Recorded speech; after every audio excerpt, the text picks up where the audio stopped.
Hey, Scarefest, this is Joe Lewis of Bonehead Weekly, and some of you are wondering right now, why is Joe so sweaty? Well, I just got done mowing right before the rain, so I'm just a little sweaty mans. This week, I want to preface my review of the movie I'm going to talk about with a conversation that I've had with a couple of people over the last couple of weeks. One in particular, I will call her out. Joanna messages me and says something about 28 years later. So, oh my God, I can't believe you liked it. And I go, what are you talking about? I like Danny Boyle. He's an artist. I didn't care for the last couple of minutes, but it's a really good movie. And she goes, yeah, but you hate everything. That's not true. This week's review, I prefaced all of that with Fear Street Prom Queen. So if you have Netflix, at the end of May, Fear Street Prom Queen came out. Now, I know a lot of you love the R.L. Stein books. I like some of them when I was a kid, too. I know a lot of you loved those three movies last year, 78, 98, 2002, whatever they were called. I didn't care for any of them. I know. I'm going to read you a review. None of what I wanted or hoped for happened. The only reason I watched Fear Street Prom Queen as long as I did was because I kept hoping it would finally get better, or at least give me a shocking twist, or a decent killer reveal. But nope, nothing approved. Is it completely forgettable? It's written and directed by a guy named Matt Palmer. There's another writer too. I haven't seen any of his other films. I thought maybe he was the one that did the 1600 or whatever, but it's not. And it takes place in the town of Shadyside where all these things take place. And it's a prom in 1988. So some of you with 80 nostalgia are going to enjoy the music. I enjoyed some of the music, but I think they could have even done a better job with that.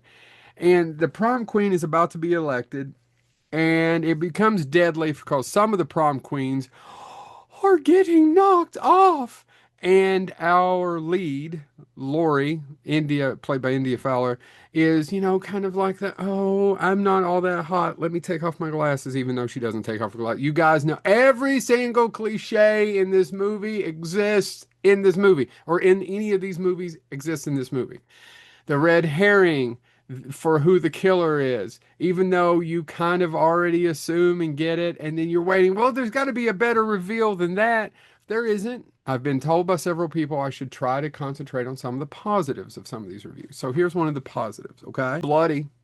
So if you want something bloody with a lot of bad language, if you also like bad acting, this is also good. If you like people being cast that you can't, is that the same person in a different role or whatever?